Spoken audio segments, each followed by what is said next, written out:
परवा मुंबईला हिंदू मुसलमानाची दंगल झाली. काय झाली, कशासाठी, कारण परंपरा भाग वेगळा. पण त्या दंगलीचा फायदा उचलून एका मुस्लिम मोहल्ल्यामध्ये काही गुंड राहत होते. त्याच मोहल्ल्यामध्ये 25ची लावण्य खरी युवती राहत होती. देखणे आलस पाणी बास बघावा आणि बघतच राहावं इतकी लावण्य खरी. त्या गुंडांचा त्या युवतीवर डोळा होता. या दंगलीच्या कमळाचा फायदा उचलावा आणि त्या युवतीची आबरू लुटावी असा भेद त्याने ऐकला. आणि दंगल आई जोमात असताना रात्री 12-12:30 वाजता ते गुंड त्या युवतीच्या घराच्या दिशेने सरकू लागले. बघता बघता घरावर धडका पडू लागल्या. आता इथे शारली घाबरली बावरली. खिडकीतनं बघितलं गुंड दिसले. हिला ध्यान बेभानपणे रात्री 12-12:30 वाजता मुंबईच्या रस्त्याला पडते. तिला कळून चुकलं या गुंडांच्या तावडीत जर घडलं तर आपली आबरूची रस्त्यावर इथं रस्त्यावर टांगली जाते. बेभानपणे जीवाच्या आकांक्षाने काळूक चिरत जाते. पडता पडता एका घोडात शिरली. एका घोडात एका घरात तिला उजेड दिसला. झपाटून उडालं दारासमोर गेली. दार ठोठावली. दार उघडलं गेलं. दारात उभा होता आई तिशीचा एक हिंदू युवक. दारात पाहिला मुसलमान होती. त्याला आश्चर्य वाटलं. बाहेर दंगल चालू आहे हिंदू मुस्लिमची. ही मुलगी मुस्लिम, मी हिंदू, मग हिने माझ्या दारासमोर कशी? त्याने विचारलं काय हवंय. तशी ती मुलगी म्हणाली,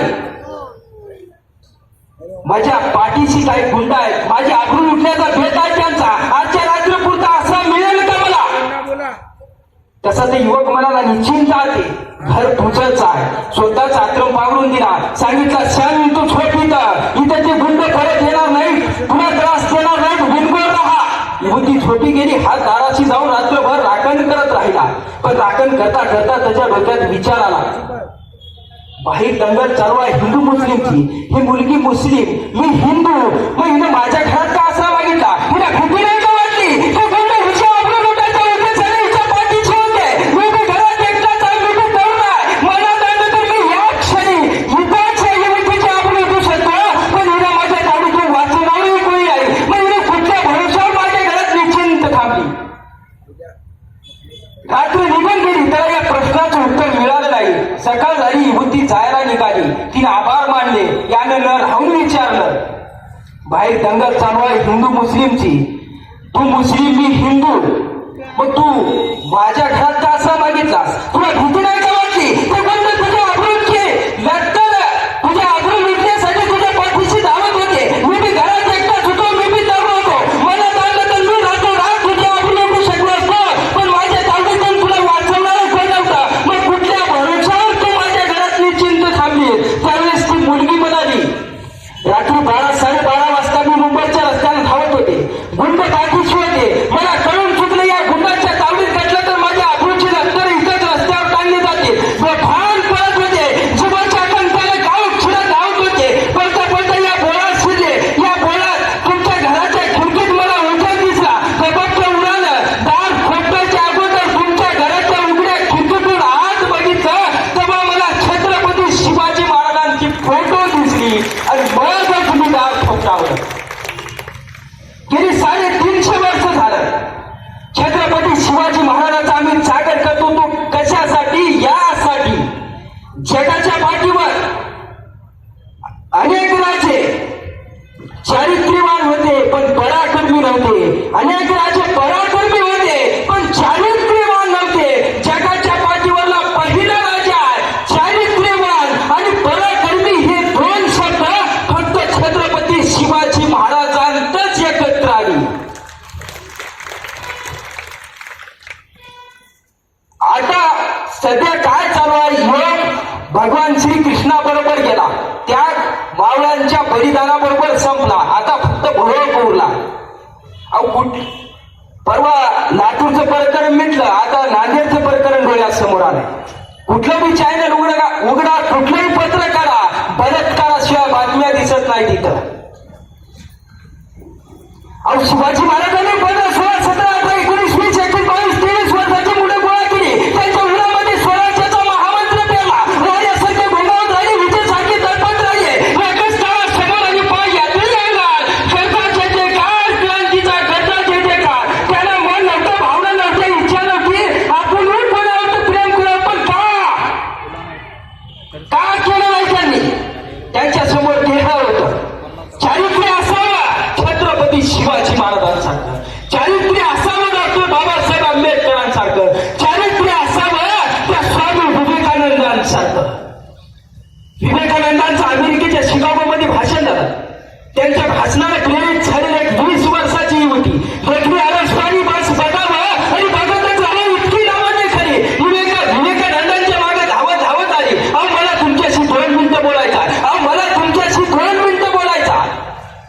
स्वामी विवेकानंदांना काही कळेना काय बोलायचं आहे. तशी ती युवती म्हणाली, मला तुमच्यासारखा देखणा राजबंडा बुद्धिमान युवक हवा आहे. त्याचे स्वामी विवेकानंद फक्त एवढंच आहे, मला तुमच्यासारखा देखणा राजबंडा बुद्धिमान युवक हवा. त्याचे 23 वर्षाचे नरेंद्र युवकानंद 4 पावलं पुढे झाले आणि त्या अमेरिकन 20 वर्षाच्या मुलीचे पाय धरले आणि म्हणाले, आई आजपासून मलाच आपला मुलगा मानला. चारित्र्य असावं असं. चारित्र्यवान मला चारित्र्यवान एवढी मोठी संपत्ती जगाच्या पाठीवर कोणतीच नाही.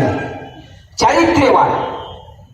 आम्ही छत्रपती शिवाजी महाराजांचे, छत्रपती संभाजी महाराजांचे फोटो पुतळे घरात उभारतो. विचार किती घेतो? विचार घेतो 0. फोटो पुतळे एवढ्यासाठी की करावं येणार ना. आम्ही 96 पुढे मराठा डॉक्टर बाबासाहेब आंबेडकरांचे फोटो पुतळे आम्ही घरात उभारतो. विचार किती घेतो? विचार घेतो 0. फोटो पुतळे एवढ्यासाठी की करावं येणाऱ्या जाणाऱ्यांना आम्ही पुढारलेले माळी आहे. या महापुरुषाचा वापर जर आम्ही आमच्या मोठेपणासाठी करून घ्यायला लागलो, त्यांच्या पुढे 2 दिवे लावायचे, यंदा जयंतीचा अध्यक्ष कोण व्हायचा याच्यावर आम्ही वाद घालवतो. आम्ही काय दिवे लावणार?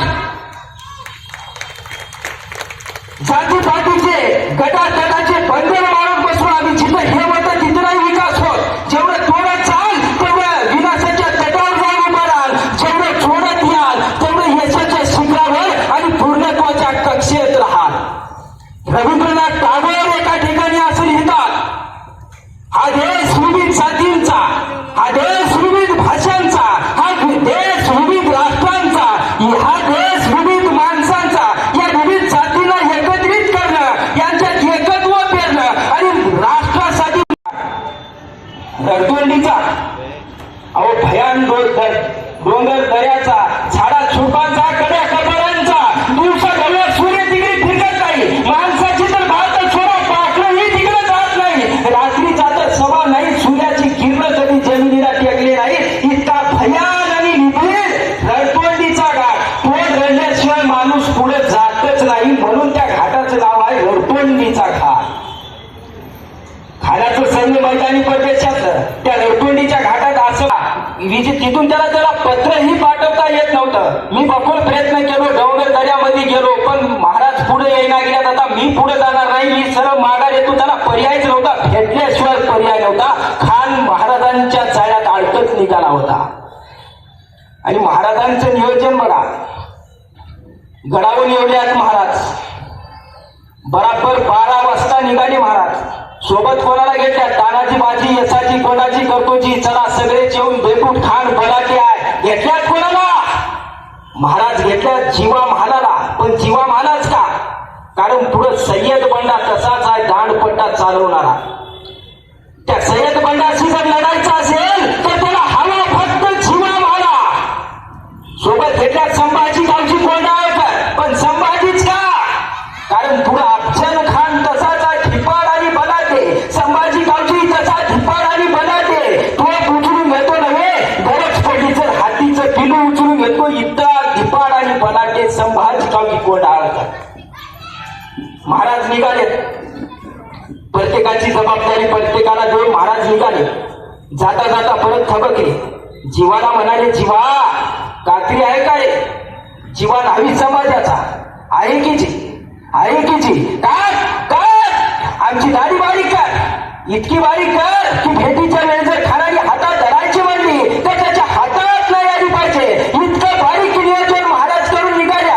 खानाला वरती भेटली दुपारी बराबर 2 वाजता. शिवाजी राजे येत आहे. त्याचा खान उठून उभा राहिला, समोर काढला. 5-5.5 फूट उंचाचे देखणे रुबाबदार आज ते कदम शिवराय. खानाने वकिलाला विचारलं, ये शिवाजी. वकिलांनी मान डोलावली.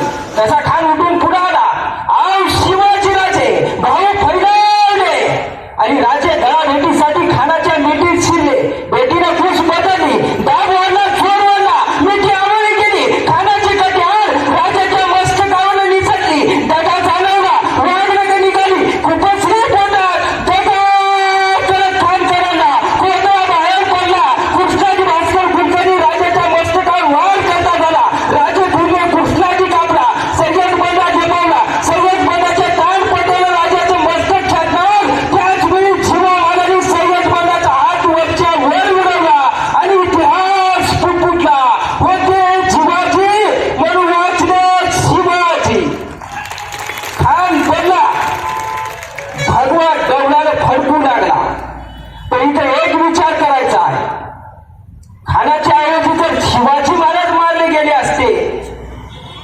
आज भेडेगाव उदगीर मध्ये शिव छत्रपतीवर बोला श्रीरंग पाटील शेडगे आलेच नसते. महाराष्ट्राला वळण देणारे सगळ्यात महत्वाचं वळण इथून तर महाराजांची कीर्ती दिगंत झाली. इथून तर शिवराय या नावाचा थरार उस्मानाच्या काळात झेपावला.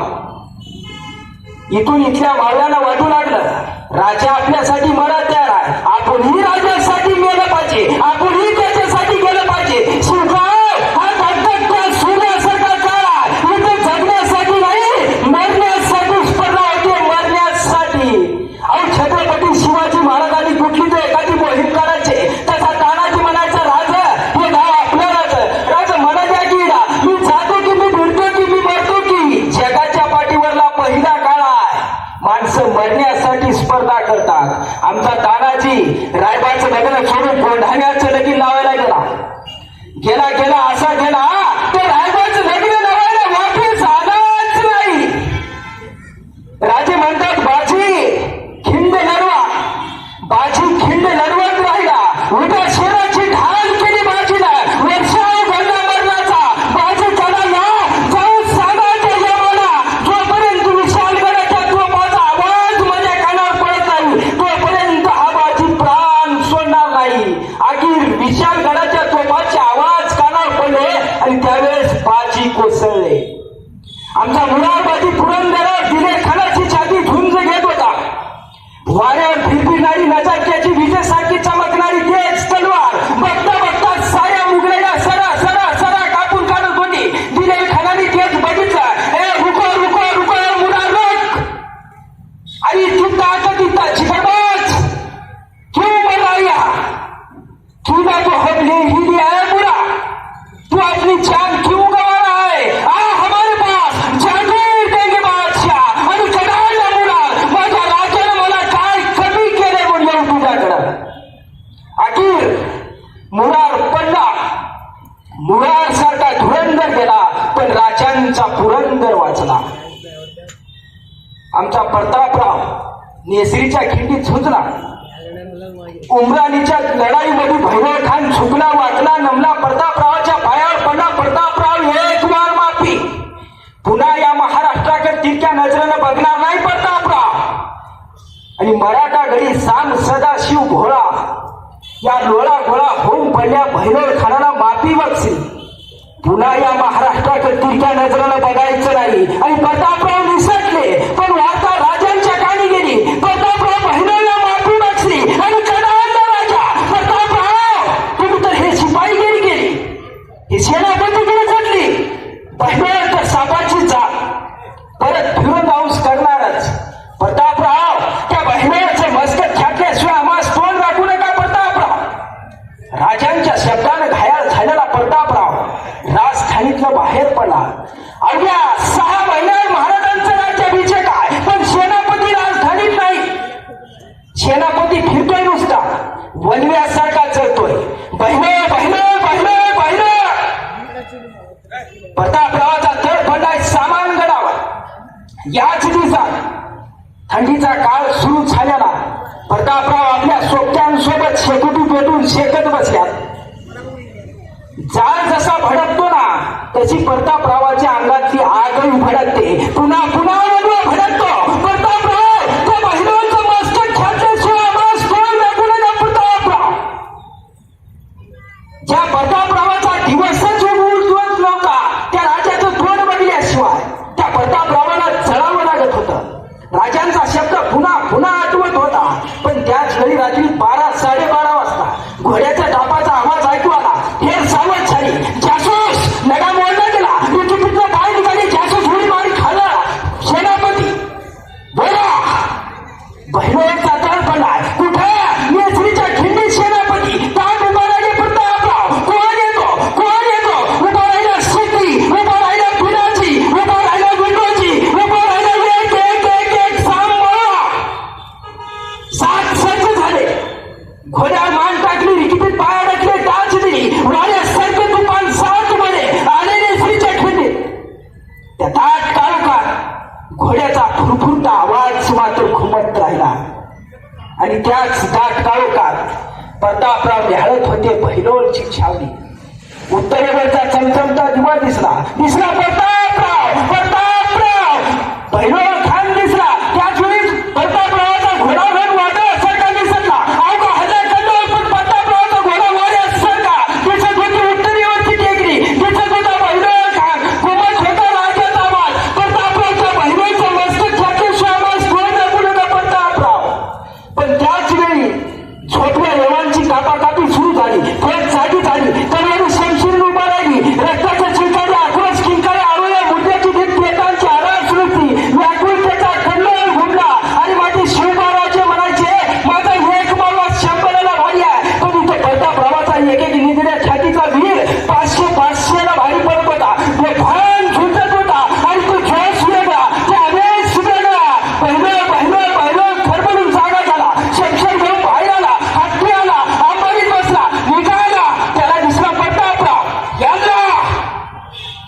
शायद जिंदगी का आखरी दिन आहे. प्रतापराव सुटला होता वीर, एक एक वीर झुंजत होता. तोपर्यंत सिद्धी मारला गेला, विटोजी संपला, पिलाची धारा तिथी पडला. प्रतापराव मात्र वाऱ्यासारखे घुमत राहिले. घुमत होता राजांचा आवाज. प्रतापरावच्या भैरवचं मस्तक छाटल्याशी आवाज तोंड टाकू नका. ते फार झुंजत होते. 500 मुगलांना भारी पडत होते. पहिलं बघितलं प्रतापराव क्यों त्या भैरवचं बघत प्रतापराव म्हणाले, भैरव तू हवायस. भैरव माझ्या राजाला तुझं मस्तक हवंय. पण त्याच वेळी बोलवण्यात गुंतलेल्या प्रतापराव डाव्या हाताची इशारा झाली. कमान माराचा तीर सुटला. प्रतापरावच्या उजव्या दंडात, दुसरा तीर डाव्या दंडात, तिसरा तीर चौथा तीर. प्रतापराव घोड्यावर निसटले आणि गुळाचे ढेकणा मुंजत असताना असे प्रतापरावच्या अंगाला नसले. वाराची बोछार झाली. रक्ताच्या चिंचांड्या उडल्या. शरीरावर एक ठिकाण उरलं नव्हतं जिथं वार झाला नव्हता. रक्तानं माखला होता प्रतापराव इतका की शेंद्रात फसल्या हनुमानासारखा दिसत होता. बस प्रतापराव कोसळला. या मातीला रक्ताचा अभिषेक करत कोसळला. डोळे फडफडले, होठ हाते, जीभ लवलवली. त्याच्या श्वासानं माती उंच उडाली आणि त्या उंच उडाल्या मातीला प्रतापराव म्हणाला, सांगा माझ्या राजाला, सांगा माझ्या राजाला तुमचा प्रतापराव गेला, मातीत मेला. नुसतं मातीतच नाही, मातीसाठी मेला. अरे मातीत मरणारी काही असतात, पण मातीसाठी मरणारे फक्त आणि फक्त छत्रपती शिवाजी महाराजांचे मावळे असतात. हे सांगत गेला. संपला. महाराजांनी आम्हाला काय सांगितलंय हो? आपण माघार घेतो. महाराजांनी आम्हाला सांगितलंय माघार घ्यायचं नाही. लढा लढा लढत राहा. जोपर्यंत तुम्ही झुंजत नाही ना तोपर्यंत झुंजत राहा. तुम्हाला चालता येत नसेल तर रांगत जा. रांगतच आपण रांगता येत नसेल तर बोलत जा. बोलता येत नसेल तर सरपटच आपण जा. जोपर्यंत पोहोचत नाहीस तोपर्यंत पुढे जात राहा. महाराज पन्हाळ्यावर अडकले. सिद्धी जहरचा 65,000चा वेढा पन्हाळ्याला पडला. खरं तर जी माणसं आतताईपणा करतात ना ती माणसं कधीच यशस्वी होत नाहीत. आणि जी माणसं आतताईपणा करत नाहीत, संयम ठेवतात, ती माणसं यशाच्या शिखरावर पोहोचतात. ही वस्तुस्थिती आहे. महाराज 6 महिने झाले पन्हाळ्यात अडकून आहे. आतताईपणा करत नाही. 6 महिन्याच्या नंतर महाराजांचं सूत्र भान राखून नियोजन करणे आणि ते बेभान होऊन ते अंमलात आणले. आणि तसंच झालं. 6 महिन्यानंतर महाराज शिवा काशीतला बोलवणं धाडवतात. शिवा काशीत येता झाला. राजांच्या सामने आला. राजा बोलवणं धाडवण्याची, हो शिवा, शिवा तू आमच्यासारखा दिसू नयेस असं आम्ही खूप ऐकून आहे शिवा. तसा शिवा आनंदानं झळकला. आता आणायची महाराज. तसा शिवा आत गेला. राजांचा चिरोटोप मस्तकावर चढवला. राजांचा पेस गाठला आणि राजांच्या सामने आला. कसा दिसतो महाराज? आणि बघत राहिले राजे. शिवा, अरे आरशात आमचाच प्रतिबिंब पाहिल्याचा भास होतोय शिवा. शिवा म्हणाला, राज तो सिद्धी नाही ओळखायचा. स्तब्ध झाले राजे. शिवा तुला कसं कळलं? आम्ही आमचं रूप पाहून तुला सिद्धीच्या भेटीस पाठवणार आहे ते. तसा शिवा म्हणाला, राज इतकी दिवस तुमच्या संग राहतो, तो काय उगाय का? तुमच्या काळजाचं काय ठोकही सांगतं ते कळतं आम्हास ना राज.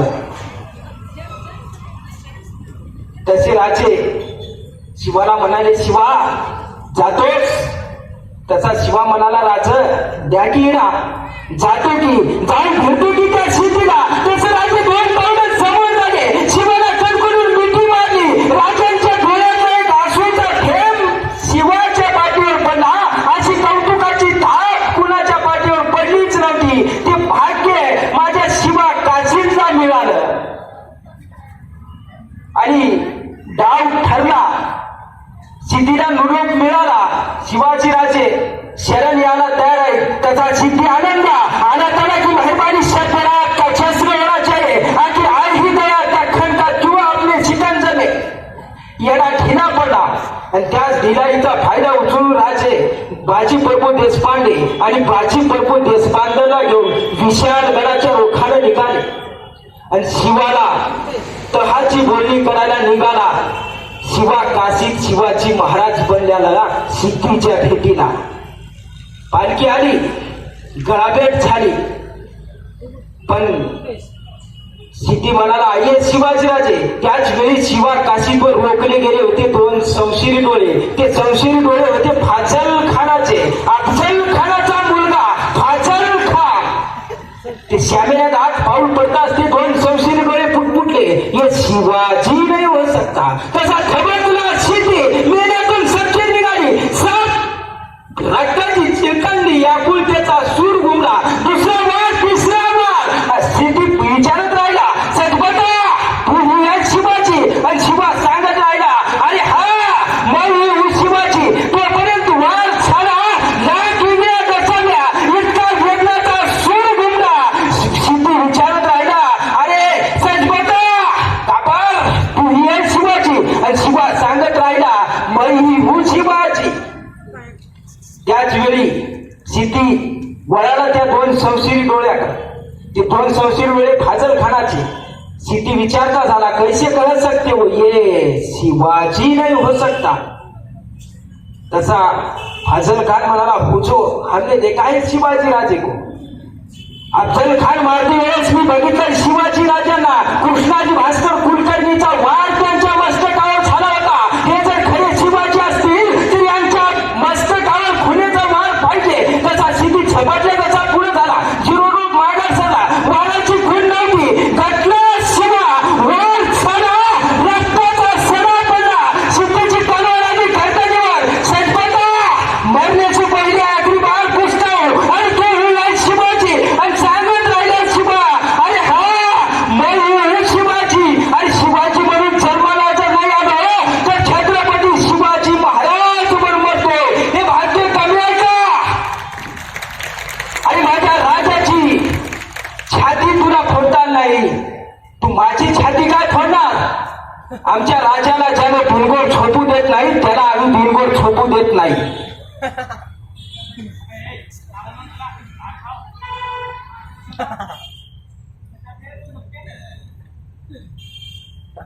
आमच्या राजाला ज्याने बिनगोड झोपू देत नाही त्याला आम्ही बिनगोड झोपू देत नाही. आणि आम्ही कोणाच्या वाटेवर जात नाही. आमच्या वाटेवर जाऊन जर कोणी आमच्याशी वाटवार करायचा प्रयत्न केला तर त्याच्या वाटेवर जाऊन आम्ही वाट लावल्याशिवाय माझा पिटत नाही. हा इतिहास आमचा.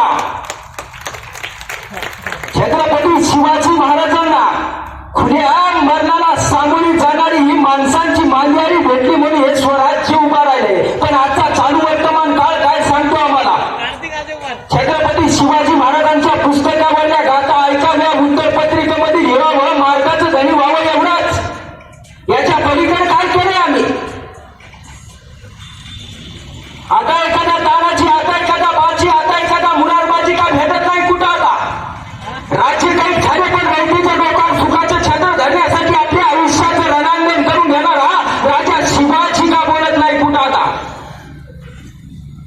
इथे करोडपती, अक्षरपती खूप झाले पण एक खुद्द गाडगे, एक झाडू ज्याची स्टेट गावागावाला स्वच्छतेची श्रीमंती बहाल करतो असा गाडगे बघा बाबा का बोलत नाही कुठं आता.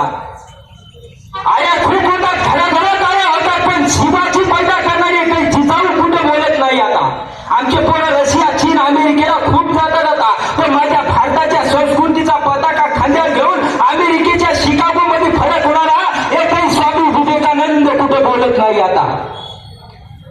आता देव्या खूप होतात, घराघरात देव्या होतात, पण समाजाला पूर्णत्व बहाल करणारी पुण्यश्लोक अहिल्या देवी कुठं बोलत नाही आता. माणसं तर कालही जन्माला येत होती, माणसं तर आताही जन्माला येतात, पण कालच्या माणसांच्या गड्डीत माणसं होती, आताच्या माणसांच्या गड्डीत आम्हाला माणसं शोधावी लागतात. ही सगळ्यात मोठी शोकांतिका. या देशात शिक्षण शिकून नोकरीसाठी परदेशात जातात ना, मला वाटतं उगाच खर्चीपणा होतो तानाची. का माती माती करत बसला इथं? उगाच आमचा बाजी पावन खिंडीत कुर्बान झाला, उगाच आमचा प्रतापराव विसरीच्या खिंडीत आरतीची पडला. कशासाठी? या देशासाठी, या मातीसाठी. आणि तुझी पात्र नाही राहणार या देशात, दुडी भरून परदेशात. आता आम्ही नुसते इतिहासाचा स्वाभिमान हवा, संस्कृतीचा अभिमान हवा. तो कशासाठी? डोक्यावर घेऊन नाचवण्यासाठी नाही, ते बुद्धीत उतरण्यासाठी. आम्ही फक्त आमच्या घरापुरते मर्यादित झालो. घर सुधारून काही उपयोग नाही, समाज सुधारला पाहिजे. घर सुधारून काही उपयोग नाही. तुमचा मुलगा घरात 8 तास राहतो, तो समाजात 12 तास राहतो. तुमचा मुलगा व्यसन करायला घरात शिकत नाही, तो समाजात शिकतो. तुमचा मुलगा घरात शिवी द्यायला शिकत नाही, तो समाजात शिकतो. मग समाज सुधारला पाहिजे. आणि आमची पोरं ज्या वेळेस अडाणी होती त्यावेळेस महाराष्ट्रात एकाही वृद्धाश्रमाची निर्मिती झाली नव्हती. आमची पोरं शिकली, महाराष्ट्राच्या तालुक्याला वृद्धाश्रमाची निर्मिती झाली. काय घेतलं आम्ही शिक्षणातून? हे आमच्या ग्रामीण भागातला एक शेतकरी स्वतःच्या तळहाताला फळ येईपर्यंत काबाड कष्ट करायचा. एकुलता एक मुलगा होता. मुलाला घडवायची मोठी ख्वाहिश होती. मुलगा घडला पाहिजे, मोठा बनला पाहिजे, खूप शिकला पाहिजे, महत्वाकांक्षा होती, आकांक्षा होती, खूप इच्छा होत्या.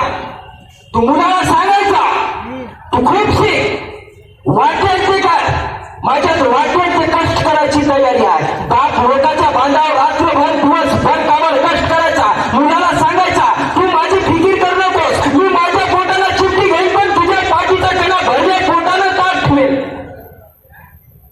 बाप लोकांच्या शेतात काम करत राहिला, मुलगा शिकत राहिला. मुलगा मोठा झाला, इतका मोठा झाला की एका जिल्ह्याचा जिल्हा अधिकारी बनला. बापाने केलेल्या सगळ्या कष्टाचं चीज झालं. पण त्याच वेळी त्या जिल्हा अधिकारी बनल्यावर त्या मुलानं आपल्या बापाची रवानगी सरळ वृद्धाश्रमात केली. बाप एक एक दिवस कंटाळायला लागला, एक एक दिवस काढायला लागला. बापाची दिवसांदिवस कुरकुरती खतत झाली. आपला अंतकाळ जवळण्याची बापाला जाण झाली. आपण फार काळ काही टिकत नाही. एका दिवशी थरथरत्या हाताने त्या वृद्धाश्रमाने अधिकाऱ्याला जवळ बोलावले आणि म्हणाले मी फार काळ काही टिकत नाही, पण माझी मरण्यापूर्वी एक शेवटची इच्छा आहे, माझ्या मुलाला एकदा बघायचा आहे. खूप दिवस झाले मी बघितलं नाही त्याला. या वंदलीची झोली केली, कसा दिसत असेल तो, त्याला निरोप द्या, फक्त तुझ्या बापाला एकदा बघायचा आहे, तुझा बाप फार काळ काही टिकत नाही. ते जिल्हा अधिकारी नावाच्या पोराचे,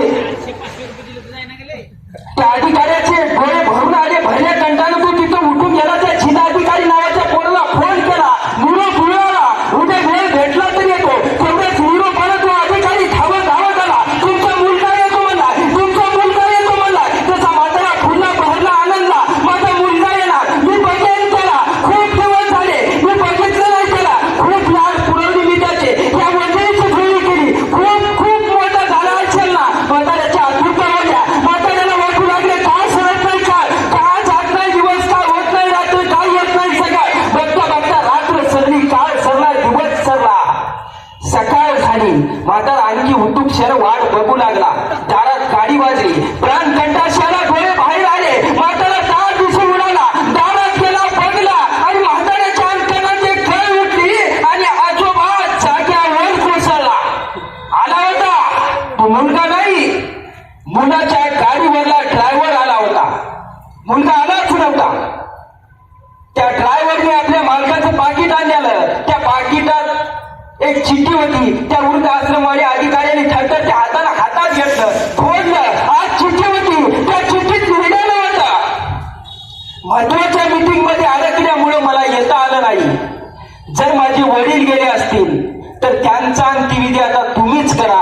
अंत्यविधीचा खर्च सोबत पाठवून दिलाय. काय मागितलेला आजोबांनी? पैसा, आधार, धन दौलत काहीच नाही. फक्त एकदा बघायचं होतं. त्या बापाच्या वाटेला ते भाग्य आलं नाही. तुम्ही फाटले असला तरी चालेल, तुमच्याकडे पैसा नसला तरी चालेल, फक्त आईवडिलांची सेवा करा. याच्यापेक्षा मोठं पुण्य या जगाच्या पाठीवर नाही. जी मुलं स्वतःच्या मायबापाला सांभाळू शकत नाही, ती मुलं इथला देश कसं सांभाळणार? आणि जी मुलं स्वतःच्या मायबापावर प्रेम करू शकत नाही, ती मुलं इथल्या मातीवर कसं प्रेम करणार? तुम्ही जावा पुण्यातील वृद्धाश्रमामध्ये आणि खेळी तुम्हाला पडलेली दिसतील. जाऊन सहज त्यांना प्रश्न विचारा, तुमच्या मुलं काय करतात? तिथले आजोबा तुम्हाला एकच उत्तर देतील, माझा मुलगा प्राध्यापक आहे, माझा मुलगा डॉक्टर आहे, माझा मुलगा वकील आहे. पण तिथला एकही वृद्धाश्रमाला आजोबा म्हणणार नाही की माझा मुलगा अडाणी शेतकरी आहे. कारण शेतकऱ्याची मुलं वृद्धाश्रमामध्ये आई वडील जात नाहीत, ही वस्तुस्थिती आहे. राज्याची बेदरकार अवस्था 1,400 करोड या देशाची लोकसंख्या आहे, पण राज्याची बेदरकार अवस्था बघितलं की आम्हाला वाटतं राजा तुम्ही पुन्हा जन्माला या, पुन्हा वाटतं राजा तुम्ही नाही आहात तेच ठीक आहे, तुम्ही पुन्हा जन्माला आला असता, म्हणाला असता लढू इथल्या रयतेसाठी, झगडू इथल्या जनतेसाठी, करू काहीतरी या रयतेसाठी, पण राज्य रयत तरी त्या लायकीची राहिली कुठं आहे? पैसे घेऊन देश विकणारी बाई आणि पैसे घेऊन मतदान देणारी जनता यात तरी फरक राहिलाय कुठं? राज्य आता तुमचे तानाची बाजी याची बुलढाणा खुदुरांची भाषा त्यांच्या डोळ्यात येतात, त्यांच्या बायका पोरीवरचे कत्तरी होताना बदलत नाही त्यांच्या चेहऱ्यावरतील रेषा. म्हणून म्हटलं राजा तुम्ही नाही आहात तेच ठीक आहे, तुम्हाला सुपारीच्या खाण्याचं व्यसन नव्हतं, आता तुमचीच मावे कोण्या व्यसनात फसावेत राजे. आणि देशासाठी मरण्याचं, मातीसाठी लढण्याचं व्यसन का नाही लागलं? पुन्हा एकदा सह्याद्रीचा थरार घोड्याच्या दाबातनं का नाही दिसावा? रामकृष्ण हरीचा गजर करत पंढरीच्या वारीला जायचा नाद का उठत नाही यांना? आणि या देशाला स्वातंत्र्य मिळण्यासाठी अनेकांनी आपली ताली डोळ्यात सुद्धा कुर्बान केली. सातारा छिद्रचा एक क्रांतिकारक रात्री 12-12:30 वाजता बाहेर फिरत होता, इंग्रजाची काहीतरी चावल ऐकला होता, पण इंग्रज त्याच्या पाठीशी होते, त्याला कळून चुकलं या इंग्रजाच्या तावडीत घेतलं तर आपल्याला जीवन ठेवलं नाही. जीवाच्या आकांक्षेला काळूक चिरत धावत होता, बॅटऱ्याचा जो कांगावर पडत होता, शिट्ट्याचा आवाज घुमत होता, एक पोलीस वाजला होता, गटला गेला होता, आपल्या घराच्या भिंतीवर हात उडी घेतला, पण उडी घेतत तेव्हा त्याच्या पायाला काहीतरी मांसाचा गोळा लागला. बघायला टाइम नव्हता आणि त्याला धरून झाला. हळूहळू बॅटऱ्याचा ज्योत कमी झाला, शिट्ट्याचा आवाज कमी झाला, सुरक्षित जाणीव झाली, काय करून उडाला, सुरक्षित माझीच काढला, शिरकावला, बागला आणि याला दिसलं याने तिथे विडा घेतला होता, याची ताली पोर झोपली होती तिथं. पोरीला चूक करायला सुद्धा वेळ नव्हता. बायकोने बघितलं याच्याच आकांक्षा दोष मांडला. बायकोला म्हणाय का ओरडू नकोस, ओरडू नकोस, वरडती कशाला, अभिमान बघ. अगं तुझी पोर मातीसाठी गेली, तुझी पोर देशासाठी गेली, अभिमान बघ. आणि काही हुतात्मे देशात असे झाले की आपली ताली पोर सुद्धा कुर्बान केली. या मातीत राहतो आम्ही. छत्रपती शिवाजी महाराजांचा विचार डोक्यावर घेऊन नाचायचं नाही, ते कुर्तीत उतरायचा. ज्या दिवशी कुर्तीत उतरल त्या दिवशी हा देश महासत्ताक बनाल.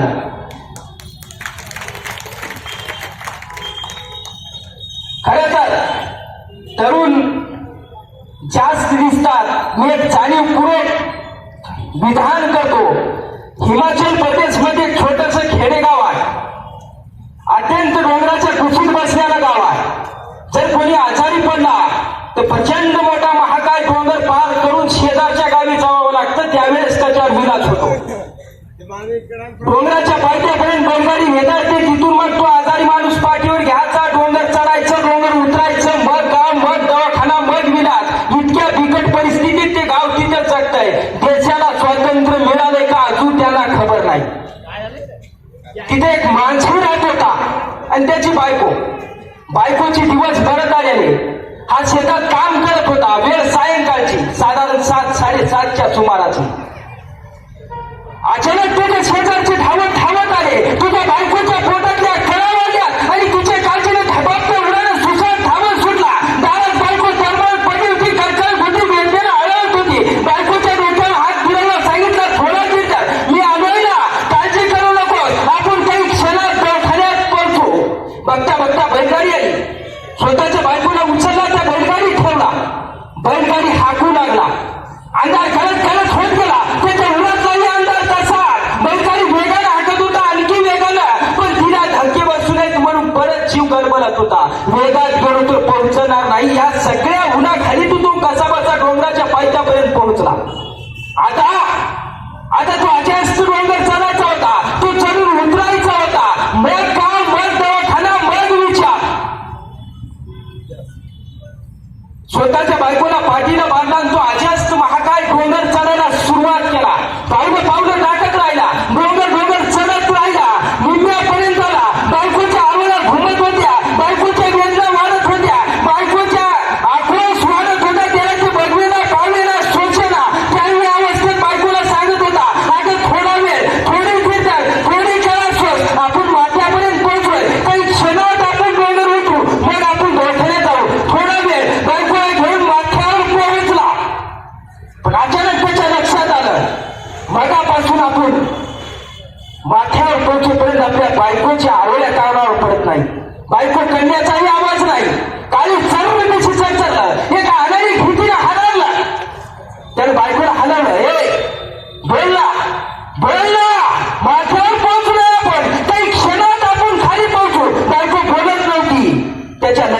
डोंगराला आपण माथ्यावर पोहोचेपर्यंत आपल्या बायकोनं जगाचा निरोप घेतला. स्वतःच्या बायकोला उतरवलं, बायकोची अंत्यविधी केला त्याच डोंगरावर राहून. 2 दिवस सुखात गेले, दुःखात गेले. तिसऱ्या दिवशी मात्र डोंगराच्या पायथ्याला काहीतरी निश्चय करून आला. आजच तू महाकाय डोंगराकडे बघत राहिला आणि कडाला तू मारलास माझ्या बायकोला, तू गेलास माझं पोर, तू एका हातात तुकाव आणि एका हातात फावडे घेऊन. पण आता नाही, आता असं होणार नाही. आता मी पराभव करणार तुझा, मी फोडून टाकणार तुला. अरे काही चूक घेतली असेल आतापर्यंत, तू काही काय मारली असेल. अरे अजून जगाचा चेहराही न बघितलेले असे कवळे जीव तुझ्या चांगल्या खड्यावर आपला शेवटचा श्वास घेऊन संपले असतील. पण आता असं होणार नाही. आणि तू एकटाच कामाला सुरुवात केला, डोंगर फोडायला लागला एकटाच. गावाची माणसे याची बघायची, खिदी दिलेली हसायची, निघून जायची. अरे पागल झालाय तो, बायको मेल्याचा धडका बसलाय त्याला, नका जवळ जाऊ. दुसऱ्या तिसऱ्या दिवशी माणसं घोळकाने यायला लागली, त्याची चेष्टा करायला लागली. दुर्लक्ष करत राहिला, डोंगर फोडत राहिला सातत्यानं, अविरतपणे. बघता बघता आठवडा उलटला, महिना उलटला, 2 महिने, 3 महिने, 6 महिने, वर्ष, 5 वर्ष, 10 वर्ष, 11 वर्ष अविरतपणे सातत्यानं फक्त डोंगर फोडत होता. बस दुसरं काही नाही. अगदी 12वा वर्ष उचलला आणि तो 12 वर्षात तो पूर्ण डोंगर फोडून टाकला होता. बैलगाड्या येऊन जाऊ शकतील अशी वाट त्याने निर्माण केली होती. आणि तिथंच आपल्या एका डोंगराला टेकून बसला आणि आपणच निर्माण केलेली वाट डोळ्यात साठवून